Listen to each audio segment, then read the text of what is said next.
You don't have to commit to every single component of the music at once. You just start with one thing. The mix is not their problem. The problem started way earlier, oftentimes in the song, the arrangement, the playing, the performance, whatever. But like they are fighting an uphill battle. They're fighting their own recordings and songs when they try to mix, and they're not aware of that. A really good song, it doesn't really matter if the production sucks. It will still be impactful and kind of sound good.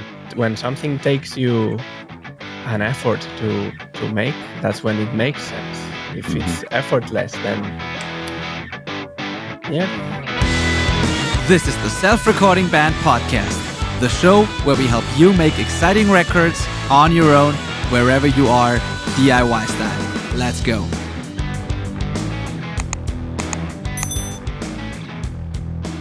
Hello and welcome to the Self-Recording Band Podcast. I am your host, Benedict Hein. I'm a mixing engineer. I run a mixing studio called Outback Recordings. And we also built this platform called the Self-Recording Band to help you make better records at your jam space, at your home studio. At the studio here that I work out of, we're mixing like 200, 300 songs per year. And a lot of them are by DIY bands, self-recording bands. So we often coach the artists through the recording process and we help them get better tracks at the source. And all those learnings from years and years of doing this, we put into this platform, this podcast, all our free resources, our coaching, everything we have, so that you can benefit from that as well. And if you are new to the show, welcome. If you're already a listener, welcome back. Thank you so much. We have, of course, like I'm not doing this on my own, we also have a wonderful co-host, and his name is Manel Espinosa Berenguer from Spain. Hello, Manel. Thank you for doing this with me, as always. Manel is a fantastic producer, musician from Madrid. He works out of his own studio, works with people from all over Europe, and has a kind of a different angle on things because I'm primarily mixing. Manel is producing a lot, also writing, creating his own music a lot. We do this together as always. And today we also have a guest. We are here with Ulf Blomberg, also known as Hoborec, recording and mixing on YouTube. Hello, welcome, and thank you for taking the time to do this. Ulf is a producer, engineer, and mixer. He's working out of different beautiful studios in the south of Sweden. He also has his own mixing studio. On his website, and that's something I want to get to later, he says it is a place to go all in and commit fully. And this is a philosophy that I want to talk about with Ulf later. And his room, his mixing studio, has a good combination of like vintage and modern equipment, analog and digital, to be able to create unique textures and vibes, for each production. Ulf always had a strong DIY kind of attitude, which makes him a perfect guest for this podcast too, and an interest in technical stuff. And he's a musician himself.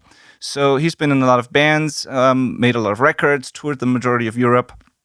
You can listen to his portfolio on his website. If you go there, I think it's hoborec.com. And you'll find incredibly impactful, gritty, dirty, organic, but still modern and, powerful sounding examples of what he can do, mostly in the heavy music world, I'd say. Go check that out. Sounds incredible. And finally, I've said it already, he's running a YouTube channel called Hoborec Recording and Mixing that I highly recommend you subscribe to and watch his videos. I've got questions on some of those too for today. So yeah, we have a lot of, I think we have a couple of mutual friends in the recording industry. And last year we've met at Studioszene in Hamburg, where Ady Parzentny introduced us. Another one of those Ady introductions. So shout out to you, buddy. He's the master of doing the networking. And now it's finally time to introduce Ulf to our audience and let him share his wisdom, knowledge, and experience with you. Ulf Blomberg, welcome to the podcast. Thank you so much for taking the time to do this. Thank you so much for having me, and also for the patience with waiting for me here. Oh man, that's totally fine. We had to reschedule twice, so sometimes life just gets in the way. We're here, that's all that matters. Yes, thank you so much. You're welcome. So, Manel, did you... Ulf is, I've known, not personally, but I've known that Ulf exists for quite some time because I'm also in the heavy music world and I know a lot of the things he's done and all that. Did you know him before? And did you look up some of his stuff, some of the music he's been working on or his videos? I didn't know him before. We met also at Studioszene. But yeah, I've been doing a little bit of research on his YouTube channel, and I found especially a couple of videos that I wanted to talk about. well, not the videos exact, like concretely, but more about the topics of the videos. One of them is AI, because I've seen that you have a couple of videos related to AI, like using a voice editing tool, and also one that helps you like break a song into different stems. So yeah, I'd like to ask you about your opinion on using those, not only those, but in general AI tools for like mixing, producing, or whatever. Yes. Is that want to start question, talking about it? Well, yeah, let's do that. But before we dive right into this, and yes, let's definitely answer this question. But maybe for some context for people, did I forget anything essential in this intro? Like, is there anything that we need to do to introduce you to the audience? Do you want to share something about your journey before we dive straight into the concrete questions? No, I don't think so. I think it was a good representation, and if I think about something, we'll get there along the way, I guess. All right. But Good. I didn't expect this conversation to start with AI. But no, me neither. To Ulf, but it's great. It's. I love that you asked that, Adele. So, Ulf, give us your opinion. So basically, AI, I would say cheating is punk. So there you go. No. Yeah. No. The vocal editing tool, I'm really sorry to those guys now. I can't remember the name of the plugin. It's an automatic volume writer tool that instead of doing destructive things to the vocals, it's just draws in the volume automations to even out the volume of the vocals, take out everything that's not supposed to be there. You can use it to do de-essing and stuff like that without it being an actual de-esser. And it saves a lot of time in like manual vocal editing, which I'm all for, because that's not like a creative thing to do. It's just boring, and it gives you more time to actually be creative, I would say. So I have no problem with that. And the other AI tool I used was one of those where you can split the music into stems. And what I used it for in that case was to take the drums out of an existing song and yet just use that as a foundation to come up with my own guitar riffs. So I think that's a good way to come up with new ideas and write a song, is to have something to play to. And if you then have like a song that you never heard, just take the drums and just have that as like your drummer for the evening, and just play along and see what you come up with. Other than that, I mean, AI as a creative tool to actually write and to actually do things that you're supposed to be good at in this trade, that's a complicated question. I don't think we can really say anything about that now. We'll have to see how it plays out, I guess. I don't like it. Of course.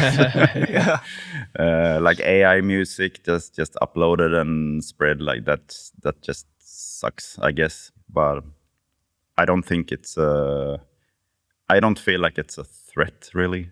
No. To be honest, I think it's just more for, I think the ones that are gonna lose work, like in the graphic industry and the music industry, are perhaps the ones that did small time jobs anyway, which is kind of sad, because that can be everyone working at the side of their regular job and just doing things that they are passionate about. So that's sad. Yeah, I don't like that either. Sorry. Yeah, you're right. Yeah. No, but I think it depends on how you look at it. It's like, if you view it as a tool to still make something that is born out of your creative vision and what you ever you wanted to create, and then it's just a tool to make that happen, just like all the other tools that we have, then I think it's different from letting the robot create the art. Like that's not even the definition of art to me. Like it's like, human expression in a way. And if I don't do it, if a machine does it, like I don't think that will resonate with people either. And it's not the reason why we create art. So I also don't think that art is going to go anywhere. But it might change the way, again, that we bring this art to life. And Yeah. we can only hope that that's gonna be. I think it really how it's sucks being with a lot of bands now using AI artwork for the Yeah. music, because I feel like if you can't afford to pay someone to do proper artwork, then I think you should do it yourself, because that's a part of the creative thing that you're doing. And if you're bad at it, then just do it anyway, I guess. Because I've always found it. I mean, since you are a DIY podcast, and my vision about doing music has always been from a foundation of DIY. So I've always been involved in or done all the artwork myself, or like artwork for merch and stuff like that too. And I always found it a bit weird with bands that don't do it. Like if you sign on a big label, the label will hire someone to do the artwork, and the band isn't really that involved in what's going to be on the cover art. And so it's like totally divided from the music anyways, which I feel is a bit odd. Yeah, you're right. Yeah, cool. Yeah, we will see where this all is going, but I also don't see it as a threat as of now. Yeah, it just also means that we have to get even better at our craft, and like it's it's just things are changing as always. And use the things that help. Yeah, exactly. Save time, save your time, and do creative and fun stuff. Cool. Yeah, totally. Talking about creative and fun stuff, I mentioned it in the intro real quick. I loved that line on your website where it said, a place to go all in and commit fully. And it doesn't matter if it's about that studio on the website or any studio, but I feel like the type of music you make and the way it sounds when I listen to your portfolio, it's definitely not just, recorded in a flat, boring, uninspired way, and then it all happens in the mix. It is a lot that's happening in front of the microphones. It's the bands, the rooms, the songs, all of that, which I love.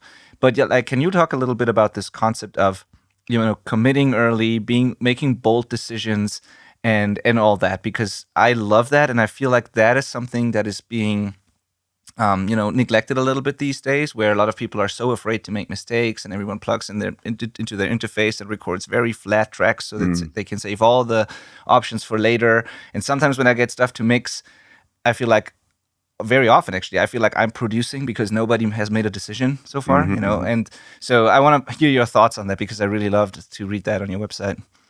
What does it mean when someone works with you to commit and go all in? In that specific sense that are on the website, it was when I was in-house in that studio, because they have the studio has an apartment for the bands to stay. So it's like when they come there, they can actually be there and just like work late if they want to. Even if I quit for the night and I go home, the band can still be there and tinker on stuff or rehearse a little bit or whatever. And I found that to be very, very nice for the bands to be like so immersed in what they're doing and don't have to, even if they were local, they usually stayed because they didn't just want to go home and get out of the creative bubble. So me and my partner, we have a plan to build a studio at our house. We've already started, and it will have the same concept. So we will have a very nice lodging with like kitchen and sleeping areas, and so that people, bands can come there and relax and just hang out. Don't have to worry about going home. Awesome. Yeah. But sorry. The thing about the making decisions and stuff, that's always been a big thing for me. Obviously, when I started out, I always recorded VIs for guitars as a backup, but I don't like to do that anymore, because I want to, with the band, come up with what we're supposed to do and then work from that. Because otherwise you can have a band that just later on in the mix, it's just, maybe we want to sound like this instead. But it's so much easier to work when you have the recording sounds close to what the finished mix is going to be, that you're already working with the sounds that is there on purpose, and you have an intent with what you're doing. Cool. And how does someone get to that level? Because I fully agree. I do the same thing. I mean, I always I don't record that much these days, but like when I do, I always try to get the best source tones at the source. Like I just did a full drum production in January. It's like 1 or 2 bigger projects a year that I do full production on, just to like stay in it a little bit and not just mix. And even on this drum production, it's not just mics into the interface. It was a whole lot of like analog gear, compression, EQ all the way on the way in. And we can do that because we have, you know, years of experience, and you know, I feel pretty confident when I do that. I'm not afraid that I'm gonna paint myself into a corner there. But how can someone get to that when they're just starting out, or when they don't have the experience yet, and they're afraid that if they EQ or compress on the way in, or if they make bold decisions on their guitar amp or something at the source, where they're afraid that that's gonna limit what they can do in the mix? Like, how do you deal with that, and how do you get to a level where you can confidently make bold decisions at the source? Like, how did that happen for you? I think for the guitars, it's just a matter of just keep taking this safety DI for a while until you're comfortable enough.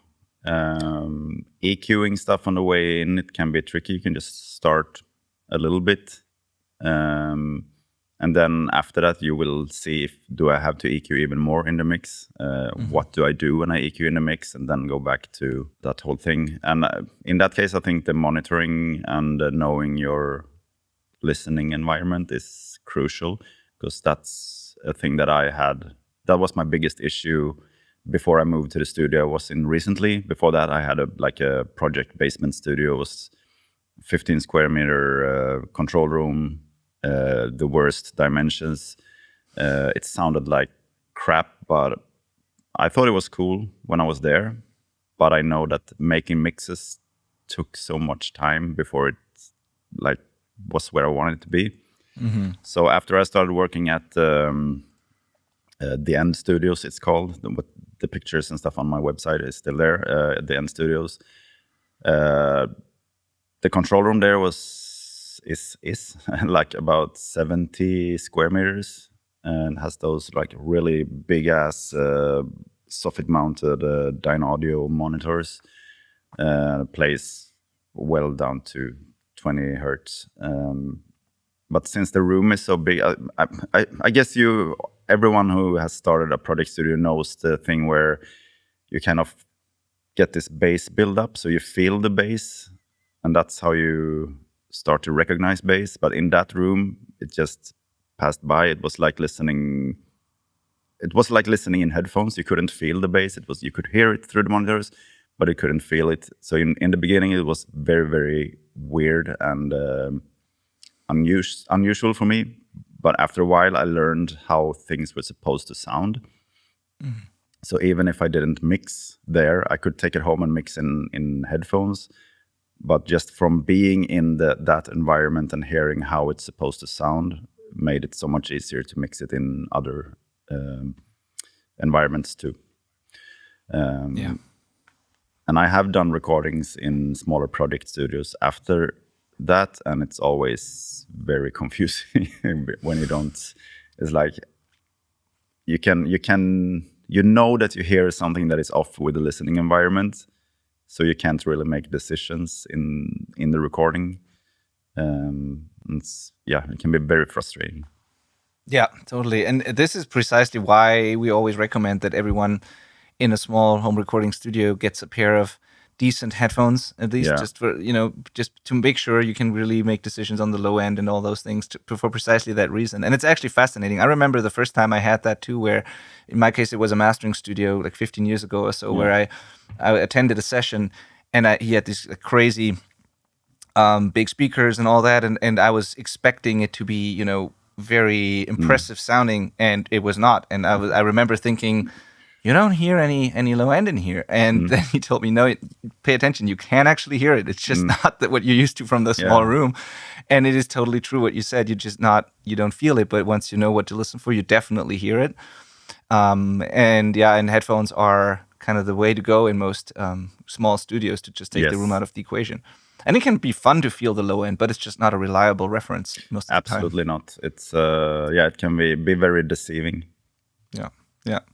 Interesting. Yeah, cool. So I love the whole committing thing. And I don't know how you feel about this. I would rather make mistakes every once in a while and then find a way to deal with it in the mix than playing it safe, because I would rather make an exciting, unique sounding record than like a perfect one, because that doesn't exist anyways. No. And so even if people push it too far and make a mistake, so what? You've learned something for the next time, and maybe you can turn that flaw into what makes the record special, whatever. But like, I like to be bold there, and no one's gonna die anyways. It's not the end of the world if you make a mistake. And one thing that I try to do still, like in every recording session, is to throw something new in there. So even if like the 95% of what I'm doing is what I know how it works and I know it will work, I throw just one new thing in there just to see how that works out in everything. And then for the next time, I know what that will do. And that's also one thing, like you don't have to commit to every single component of the music at once. You just start with one thing, like, okay, this time I will decide that we have this bass sound. Everything else, I leave it flat and leave it for later. But we take this decision now, and then when you learn that, you can just move on and do the next thing. That's a good piece of advice. Thank you for sharing that. Cool. Yeah, then Manel and I discovered one video where we talked about it right before you joined us here in this thing. We discovered one video that we were both very interested in.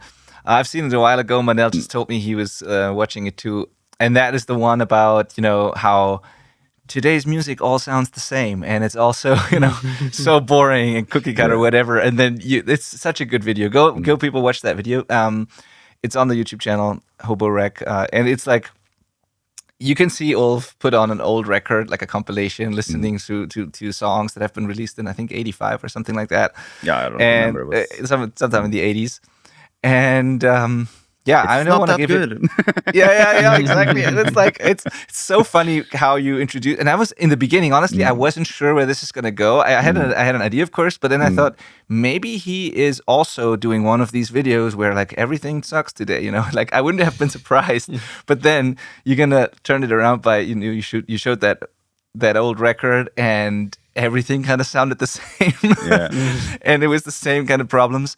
And then also how you break it down and just explained why, just watch the video, honestly. It's just a great video, but I love that angle so much because so many people are just always complaining about new things and about young people and not having any taste anymore. And it's just always been like that. And I personally think if you look at today's music landscape, there are many, many really exciting things coming out and things that are sounding unique. And, of course, there's a lot of stuff that sounds the same, but that's always been like that. And yeah, I just love that video, and Manel saw it too. So I don't know if you have a specific question about it, Manel. I just wanted to point that out and say that people should watch it because it's great. Yeah. But I love that you have that angle, Ulf, because too many people are complaining, and I'm kind of tired of hearing this. Yeah, honestly. it was just it was a couple of videos that came up on YouTube, and then I saw a bunch of discussions in Facebook groups, and I was like, yeah, but just don't listen to what you don't like and listen to what you like and do music that you like. It's not a problem. All the old music that you like are still there. It's like will never go away.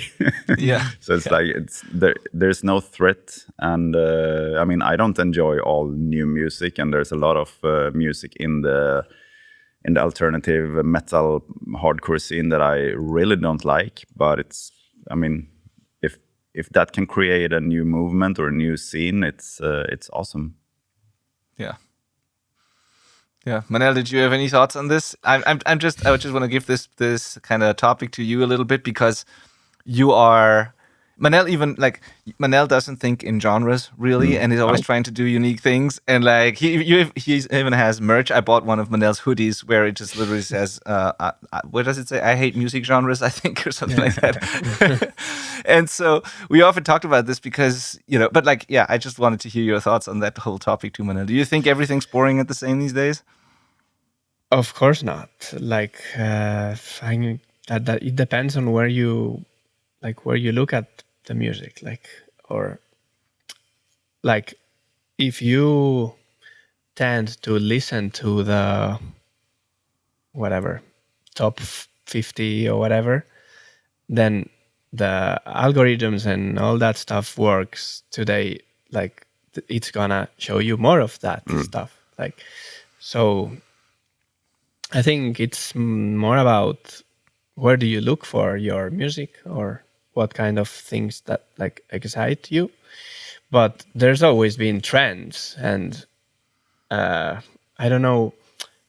Yeah, someone talked about this a while ago, but like with like the Motown music, there was this band formed by the same guys making all the records, so they sounded kind of similar.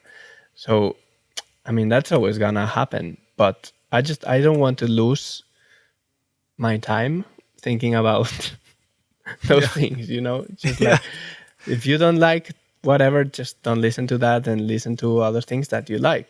If you feel that there are many things that sound the same, you know, then go somewhere else. Then we're lucky that we have this thing called Spotify where you can find basically anything. Maybe some years ago you had this one album and you couldn't listen to anything else until you buy another one or whatever, you know. So one thing that I think is interesting with music these days is like an artist can be huge and like super famous, but still people don't know about him. I saw like the guy Kendrick Lamar that was on the Super Bowl. Yeah, I mean, I probably heard his name before, but I had no idea about his music. And like 20 years ago, that wouldn't have happened because then we consumed music. We were given the music through TV, radio, and stuff. So, like, obviously, everyone knows. I can't think of any good example now, but I know exactly like, what you mean, though. Yeah, totally. That's fascinating. And there's so many like niche artists too that are pretty big if you look at their numbers and when you discover them, but it seems like nobody knows them, or like in your circle nobody knows them or whatever. It's like I discover artists like that all the time. And also new stuff that truly sounds unique and exciting also happens all the time. Like inside of our coaching program, we sometimes on the group coaching calls we listen to productions that people bring to the call, and then we try to dissect them and analyze them. And like 2 weeks ago or 3 weeks ago, we listened to St. Vincent. I don't know if you know her. You see, pretty big artist. Millions of people listen to her, but not everybody knows her, of course. And like, if you listen to those, and it's not something I have been listening to, but since that call, I've been actually, because I was very fascinated when I heard that. And, you know, if you listen to her songs, good luck trying to make something that sounds like that. Like it's incredible production, really good arrangement decisions, unique sounds and textures. I really had a hard time dissecting and guessing like how they might have done it. There is exciting stuff out there all the time. And even in our subgenres where, you know, metal, punk, hardcore, that kind of thing that I work on and you work on a lot is, you could say it's always been kind of the same, but even there, every once in a while, there's a band where you're like, hey, it's also just 2 guitars, bass, and drums, but for some reason they sound different. You know, and so I just think it's good to have this kind of positive view and just not complain all the time, and just do you listen to the stuff you like and let the other people listen to whatever they like. You know. Yeah, I think the only thing that I can miss with how it was is that as I said, when you are pushed what's new and what's trendy from TV, radio, and everything, you have sort of what do you call it? You tend to you have something in common with everyone. It's like everyone knows this thing that is huge now. Let's say like Queens of the Stone Age, the Songs for Deaf album. When those songs started coming out on like MTV and things like that, I didn't necessarily listen to Queen of Stone Age actively, but those songs are like impacted me a lot anyway. And that's just sad that we're going to miss out on stuff like that. But on the other hand, now the music is much more democratized, except for what's being screwed over by the algorithm, of course. But potentially everything has the same value. Totally agree. Yeah, there's always pros and cons to everything, but in general, these are exciting times. And it's not the record companies dictating what the majority of people listen to. Basically, this is cool. Yeah. So Another video I've discovered, or we've both discovered, I think, maybe, but like, is you sat down with, oh god, now I forgot a name, the Gear Gods guy, like Trey Xavier. yeah, Trey Xavier, exactly. You sat down with him and talked about songwriting, and that video resonated with me so much, even just the intro of it, because when new people join our communities, be it the Facebook community or they get on our email list and download something or whatever, I always try to ask new people, I always try to reach out and ask what they are struggling with when they record themselves, because I really want to figure out what the pain points are. And it's fascinating that two big things always come up, and we're going to make a separate episode on just this because I think it's worth talking about. But like, just real quick, two things always come up, almost always. Like, it's 80% of all people say one of these two things. One is they say they struggle. They say they can record and they have great songs, but they cannot mix, and they struggle with the mixing. And 99% of the time when I listen to the mixes, and also when when I talk to them about the coaching program, whatever, when I give them feedback and listen to those mixes, the mix is not their problem. The problem started way earlier, oftentimes in the song, the arrangement, the playing, the performance, whatever. But like, they are fighting an uphill battle. They're fighting their own recordings and songs when they try to mix, and they're not aware of that. And the second thing that comes up, that people say, is that they think the gear is limiting them, and they don't have the money or the resources to get good gear, and therefore they can't make good sounding stuff. And again, more often than not, it is the material itself that's already where you could like do the most and get the most improvement before you even worry about gear and all that. So I loved that video where you talked about songwriting and how important it is to have a great song that is worth putting a lot of effort and time and money and all that into, and how much more fun it is to have something like that and then worry about the engineering and mixing and all that. And it's so important, and it's crazy how, and it's not crazy, I've been there too, but it's interesting how so many people completely miss that first step, especially when they do it themselves without external producers and getting help with songwriting and all that. And they go straight to the technical stuff with a song that's not even ready for the studio yet. Yeah. So please check out this video. And I'd love to hear your thoughts on that. And when you work with bands, how much you get involved creatively with arrangements and songs and all that. I guess it depends on the artist and how much they let you do, but I just love to hear your thoughts on that topic too. Honestly, most bands I work with have that nailed down pretty good, I think. And I mostly, like, most things that I've learned musically, I've learned from working with bands. So it's like a mutual learning process, I guess. But I think that, the songwriting is super important. And a good example, not a specific example, but a really good song, it doesn't really matter if the production sucks. It will still be impactful and kind of sound good. But a bad song with a bad production will be horrible, and a bad song with a like super well produced can be like decent at first, but then you're gonna get tired of it. So yeah, the songs are super important. I don't even think that's a thing. I honestly think that a bad song with a good production almost cannot exist, because good production to me means that, like, things have so much more impact when they happen at the right time, and when things come in and like all these, like, I know what you mean, like you can still make it sonically or technically good, but like good production almost always means that the arrangement of the song kind of has to be there also. It's kind of part of it. It all belongs together, Yeah, but I think to that's probably what I struggled with in the beginning too. I thought I was like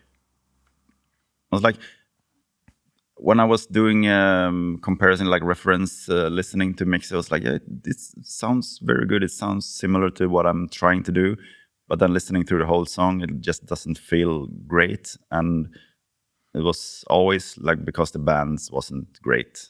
And now, like with all those years of experience and slowly raising your rates, you also get better and better bands to work with.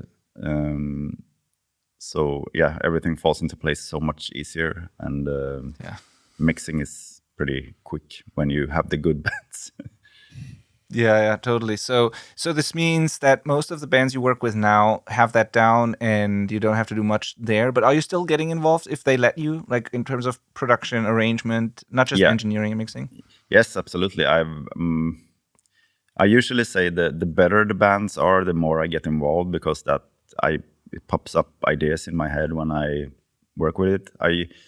Most of the times I get like demo productions and stuff before that I can listen to, but I usually don't come up with much when I do that. And then it's like when you work with it and you start building it from the ground up, that's when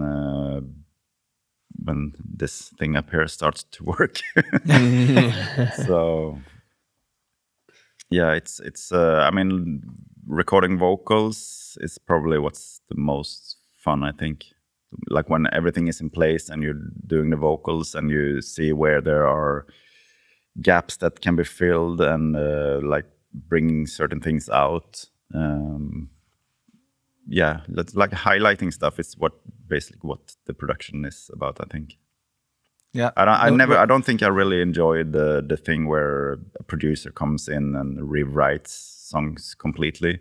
It's a little bit the same as we talked about with artwork before, because I know some bands that I worked with, then later they worked with some famous producer from a famous band, and the next record sounds like a band with that producer. It's like yeah.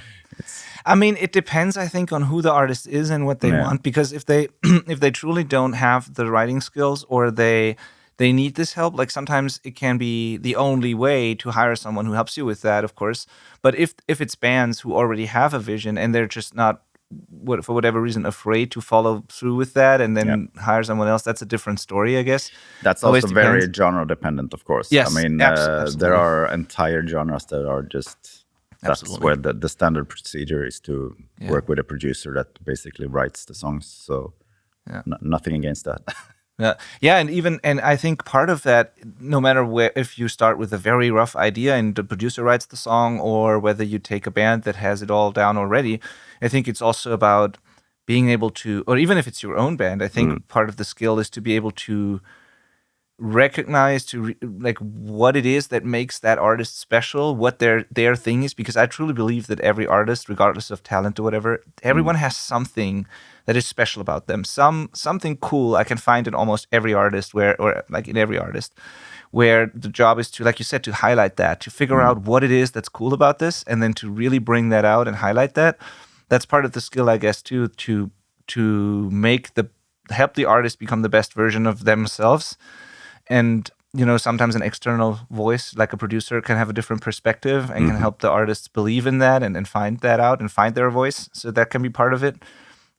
So yeah, Manel, for example, you do a lot of, you don't work on too much like heavy band stuff like we do, but you work a lot with artists that send you a phone demo or something, where they just sing an idea and then you turn that into a song together with them, and then you record and produce and do all that with them.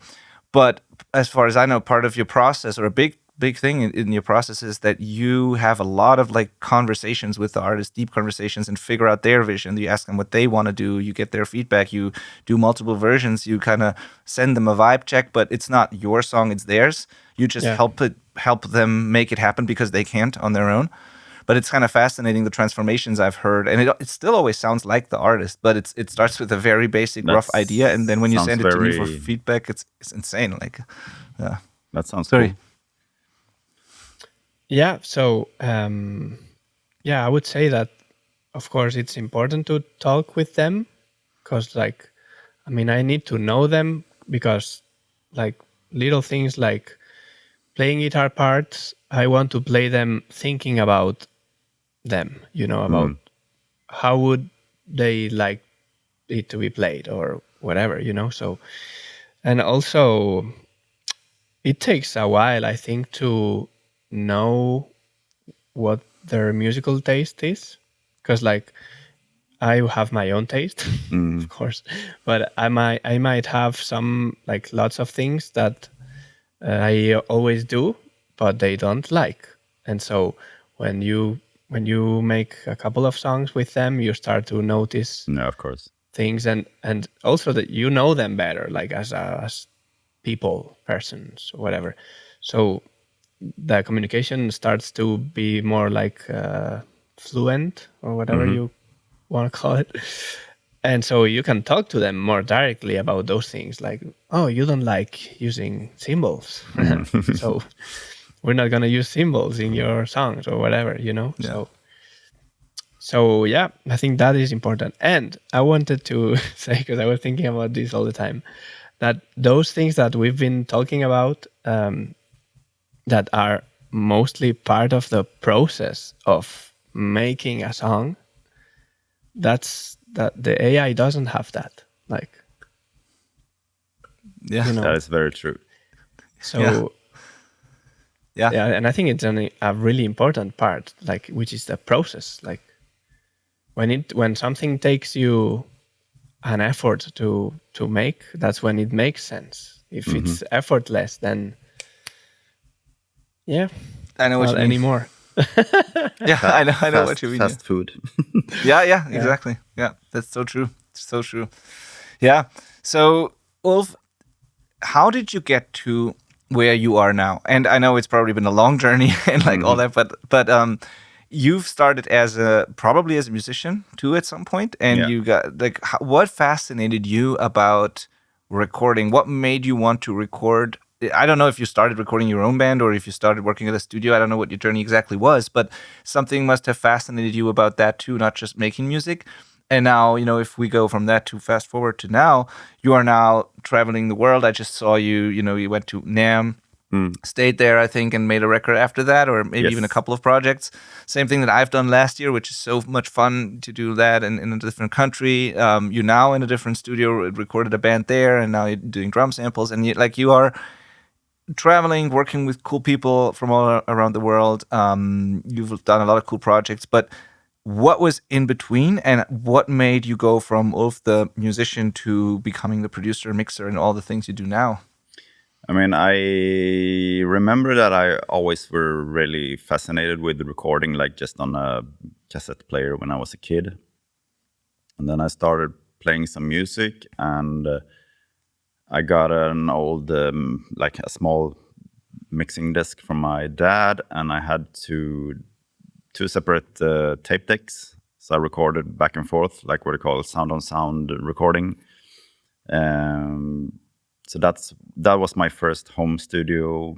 Before I never set my foot in an actual recording studio, so I don't really know how I like conceptualized what a studio was supposed to be, but that's how I started, and it was very difficult because the two cassette decks wasn't the exact same speed, so I had to retune the guitar a little bit every time I was doing an overdub. And then I started high school, started playing a bit more, and I went to a studio with my first band, and I was super fascinated. So I got my own first Porta studio, cassette studio, 4 channels, started with that. And started working after high school, so I had some money to start. I bought a computer and like one of those first interfaces, and Cubase VST5 that had the key for it, like the lock, what do you call it? They had this USB thing now up until recently, but back then it was actually a bigger thing that you put in the printer connector in the back of the computer. Yeah, I know. It was just, I think the whole DIY sentiment comes from my dad. He was always like that, like, I can do this myself, let's do this. And it's like everything. And now that's the same with me. Like the first merch with my bands, I printed it myself because I thought, I can probably do that myself. I can build this, I can do that. Just read up upon it a little bit and see how it's done. The only thing I regret is that I was probably too much in my own world, and I missed a lot of those early recording forums, like Sneap and stuff like that. like and the Sneap forum. I was never in there. I never heard about it because I didn't look for something like that. I just was on my own, repeating my own mistakes. I was like a very, very long uphill to get to where I started to feel like I actually knew what I was doing. Has there been like that one aha moment, or I don't know, maybe you met a mentor or you worked with someone, or what was there? Can you like think back to a moment where it clicked, or was it really just you on your own, a long journey and gradual progress over time? Yeah, got some friends eventually that also was into recording, and then I started taking some university classes to just like get what I already knew on paper and to be a little bit more legit. So then I tried that too. Yeah, stopped it. With that, I did an internship with an engineer producer, and that was very nice to have, like, hang out every day with someone that worked professionally. Yeah, and also learn. This is gonna be a bit rude, maybe, but I learned. Okay, I equally learned what I wanted to be as what I didn't want to be, because that guy that I was interning with had so much things going on that I was like, this is not the way I want to work. I don't want to be this way to people or to the bands, because he was very, what do you say?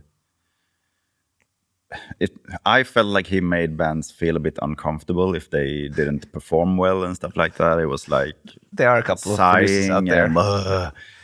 There's the tyrant producers out there. We all know them. Yeah. Some of them very famous, but like, yeah.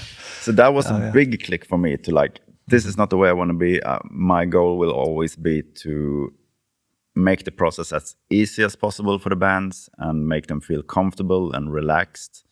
I think that's more important than doing the perfect recording. And I think that worked because I heard it countless times from bands that I worked with. Like, you're amazing to work with because you make us feel comfortable and relaxed. And I never been like in a studio where we can just, don't feel stressed, even if we know we have a limited time. And I always take that as the best compliment. That's so much better than like, your tones, your sounds are great, but a lot of people have good tones. I have a question. I love that. For you both. Yes. For you both. What have you done when you have a band in your studio and there's, for example, the guitar player and he doesn't know the songs properly? What have you done in those situations? I'll let you go first, Ulf. I usually try to. I mean, sometimes the rest of the band can be stressed about it. I try to de-escalate it and just try to help that person as much as I can before like asking if someone else should try that part. It's not like a common issue I had, but it definitely happened, and it's more like just use your like technical skills to make the situation easier for that person and just make it happen. And sometimes it can be difficult when the band gets annoyed. Within the band, they get annoyed at each other. So it's difficult to navigate, but sometimes it's not possible to fix. But like, have you had any time, for example, where you've had to like call it a day and continue the next day or something? One thing I usually do in a studio, and that's why I like working in like a little bit bigger studios with a bigger infrastructure, is to have everything rigged. So even if you record first drums, then guitar, then bass, if someone gets tired or just like gets into their head too much, you can just switch to the next person, start record, like do one song of vocals, then go back and do a little bit of guitar. I always did that. I love that. Yeah, so like if someone starts to get worn out, just go to the next person that is like rested and ready to go, to keep a tight schedule. And momentum is key, I think. Absolutely. I love how you said multiple times you are trying to help the person who's struggling in that moment. That is something a lot of producers miss, and because nobody does it on purpose. Of course, sometimes bands are lazy and not prepared, and that sucks for everyone involved. But still, in that situation, there's nothing you can do about it, and all you can do is make the most of that situation now and help that person, and not try to make it worse.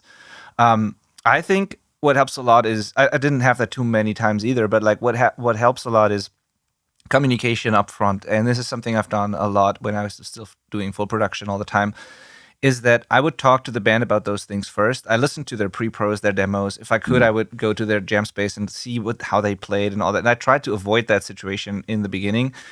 And when I noticed that something was clearly off or they were needing like more practice or whatever, I would just be open about that and tell them before the situation comes up in the studio.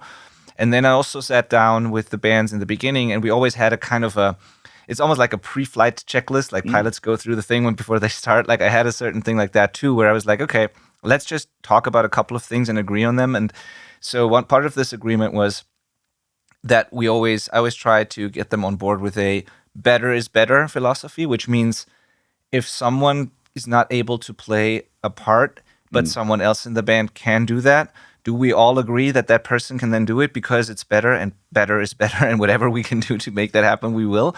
And if the band says, no way, everybody's going to play their parts, I know that, and then I will bring it up in the session. But if they're like, yeah, we're cool with that, whatever gets us the best result, then I know that, we talked about it, and then I can easily in the session say, hey, you know what, maybe this other person should try that part, and then it's been talked about. So this upfront conversation helps a lot, I think. And yes, a couple of times I had to, a handful of times maybe, I had to say, hey, I don't think this makes sense. We have to stop here, and either you have to, we have to replace this part with something else. You have to practice some more. You have to let me play it or whatever. It happened, unfortunately, and that always sucks. And the way I dealt with that was that I tried to not, in the beginning I did it differently, but at some point I switched to flat rates and not day rates. And I tried to keep my calendar flexible enough so that when that happened, I could say, you know what, let's stop here. I can fill the day with something else. It doesn't cost you extra. And it doesn't really matter for the project as well because we agreed on a flat rate. And I tried to make it work. And then I said, come back in next week or 2 weeks, whatever. It depends on where the band is from and all that. But there was often like enough flexibility to make that happen. And yes, it sucked for the band. But when they came back, they usually were prepared. They didn't want that to happen a second time. And then it worked. And so communication. That's a very good tip to have that flight checklist beforehand. Yeah, that's been cool in many ways. Like some things that you learn over time that can come up during a session. If you talk about those up front, then you know what you can bring up and what you can't, and everybody agreed to it. And then being diplomatic is probably a good trait to have as a engineer producer. Yeah, and there's this thing that Warren Hewart also said in our podcast at Studioszene, where he was like, if somebody, you can sometimes get better takes out of someone just by talking to them the right way. If somebody does a take and most of it is real garbage, if you say, hey, like all of that pretty much sucked, like do it again, that's not going to help. No. But if you say that one part that was really cool, give me more of that, and then even if the rest suck, but if you point out that one positive thing, oftentimes they can make more of that happen. And it's a lot about being diplomatic and psychology really, and dealing with people, Yeah, and I mean a lot of things can be rescued with a little bit of editing, and that's also one thing that I always ask the bands if it's okay. So I don't want to intrude on their integrity with editing. So I always ask them, is it okay if I edit? And also, if someone struggles with something, I can then say, I can do your best, and I will refine it a little bit if it's necessary. And with that, they can also just relax a little bit and don't make such a big deal out of it. Yeah. Yeah, totally. Yeah.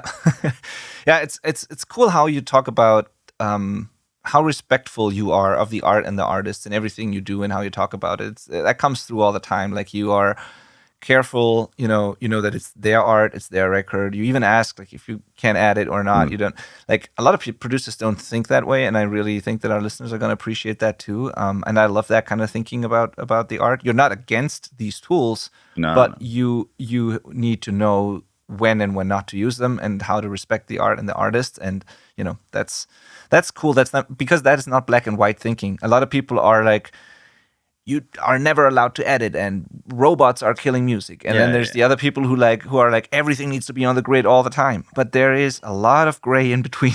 It's a funny, like the opposite side where someone just do something half-assed and just you can fix that later. No, I can't. You do it again. Exactly. Yeah, it always depends on who's in the room too. Some people you can be like that. I have some bands that I've been working with for a while, and we're buddies, and like I can speak to them like that. I sometimes make them. You can even if you know who they are and if it's really okay. But sometimes I make people angry intentionally because I want more of that emotion in that take, and But it obviously depends who you're talking to, and then some people can take it and others not so much. But like you always got to be respectful. But I think just one more thing on that topic is that like the majority of the bands I work with, and I guess at least you work with, is, since you have this DIY thing, is like not bands that are making a living. So they don't make a ton of money from their music. So the only value it has is the art itself. So I don't think you should mess with that like too much or in like a disrespectful way. Like the art is what is important for them. They do it because they have to fulfill something to make themselves feel good. And I think it would be a totally different thing if there was like a paycheck for everyone hanging on it. Then like, of course, the result is more important than the people. I don't know. I'm not sure how to. No, I totally know what you mean, and it is like that too. And if you work with a label, I've had projects where I mixed a record and have never talked to the band, just because the label sent me that and I mixed it, and it was very little communication. I wish the band would have been more involved, but they weren't, and I just made a product for the label, and that was it. I had situations where I was writing and producing a catalog of music for a radio station in Switzerland, for example, where it was just about the commercial side of things, and it was not really creative at all. And then I have tons of projects, of course, with bands where it's only about making them sound like them and making sure that they can, self-actualize, and totally different ways of communication and handling those projects, of course. Yeah, absolutely. It's very important. Cool. So what I wanted to point out again is that you mentioned also that at some point you started working at other studios and with other people, and that helped you a lot. And I just want to say to our listeners here, this is really key. And this resonated with me when you said you were for too long on your own, in your own kind of bubble, and trying to figure out things on your own. Same here. I'm in the middle of nowhere. I repeated my own mistakes. Everything you said really resonated. It took way too long for me to get to a point where I was confident about what I was doing and all that. So if you're listening to this and it sounds familiar, you can get help in all kinds of different ways. And you can like hire someone to help you produce a song. And even if it's just one song, just for the experience. You can hire someone to co-write with you. You can go to someone like Manel. You can go to someone like Ulf. You can make an entire record with those people. You can be your own producer and let someone mix it. You can do like coaching, like we offer, and do it yourself, but with guidance. But no matter what you do, you can get help. You don't have to do it alone. And even and if you can't afford anything, and you just go to a free community, to a free, there's so many cool resources out there. I would highly recommend you don't just download things that are free and consume videos that are free, but you go somewhere where there's a little bit of a community, other people to talk to, where you can exchange ideas, you can listen to each other's songs, just get other perspectives, other people involved, and I will guarantee you that you'll make progress faster than trying to do it in a vacuum. And so, yeah, that's just something I want to put out there. Absolutely. So if you're a band, and you like Ulf's style, please contact him, and I'm sure you'll find a way to collaborate. If you are an artist and you resonate with what Manel does, hire him or like contact him and just talk about it. Most of us will just have a conversation with you, no strings attached, and see if it is a great fit, And there's no harm in reaching out, and even free online communities can be better than trying to do it on your own. I think it can be dangerous with like being in bands and doing creative stuff, is that you get a little bit competitive with other like people being involved in the same thing locally, at least. And I've actively tried to stay away from that and just encourage and be happy about people's success, even if it's not my taste or whatever. Because it's so much better to have a good relationship with people and being in a community or a subculture or whatever, and just help each other out, I guess. Absolutely. Cool. So if you liked what you've been hearing so far and the way Ulf thinks about music production, his philosophy, the way he works with people, all that, please go to hoborec.com, check out his website there, check out his portfolio. If you're into heavy music, especially the organic, wild, noisy type of heavy music, you're going to enjoy that, and I love it. One of my favorite producers is Kurt Ballou. I didn't get to that in this interview now, but like, it's not that you sound like him, nobody does, but that is the style that I really like in heavy music, and your music reminded me a little bit of that. So if you're into that kind of thing, definitely check it out. Contact Ulf. Great stuff on there. Check out his YouTube channel as well, Hoborec Recording and Mixing on YouTube. I will put all those links in the description of the YouTube version and in the show notes of the podcast apps. And anything to add, Ulf? Where should we send people to other than that? I can add one thing. I'm not sure exactly when this podcast is going to be out, but this week I'm releasing a new course over at called Audio Cult.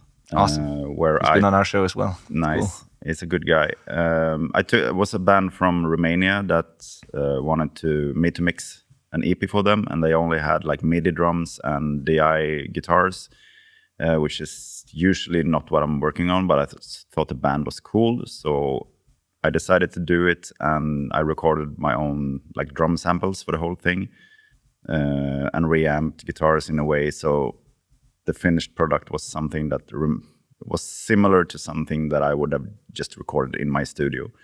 That's interesting. Awesome. So I made a course out of that, and it's going to be out on the Call Audio Cult this week. Not sure, as I said, when this podcast is out, but... When will it be out? Because this podcast is going to be out 2 days from now on Wednesday, so very short this time. Maybe today then. Okay, so send me that link so I can put it in the info as well, and then I'll send it to people. That's good to know. That sounds like an interesting course. I got to check that out too. And another cool detail with that course is that I did this massive guitar tone for it with a tiny 6-inch practice amp, which I didn't tell the band about it. I just, when it was all done, they wanted to have photos of the guitar rig. Because you said it sounded so massive, and I sent that, and I was like, "What is that? Did you plug it into a 4x12?" Nope. That's so cool. That's so cool. Yeah, check it out, people. That's awesome. Send me the link, Ulf, and I'm going to put it there. Thank you. And by the time this is out, it will already be there. So thank you so much again for taking the time, Ulf. This has been amazing. Thank you. It's going to be cool. We're going to, if we get any follow-up questions or whatever, I'm going to forward them to you. And thanks so much. Thank you to Manel as well, as always, being here. Pleasure. Yeah. Cool. And to you listeners, thank you too. As always, if you're interested in working with us inside of our community and the coaching we offer, please go to the selfrecordingband.com and apply, and then we'll have a conversation and see if you're a great fit. With that, I leave you and see you next week. Thank you so much, everyone, for watching. Bye-bye. Bye. Cheers. Bye. And listening, of course, not just watching. Bye.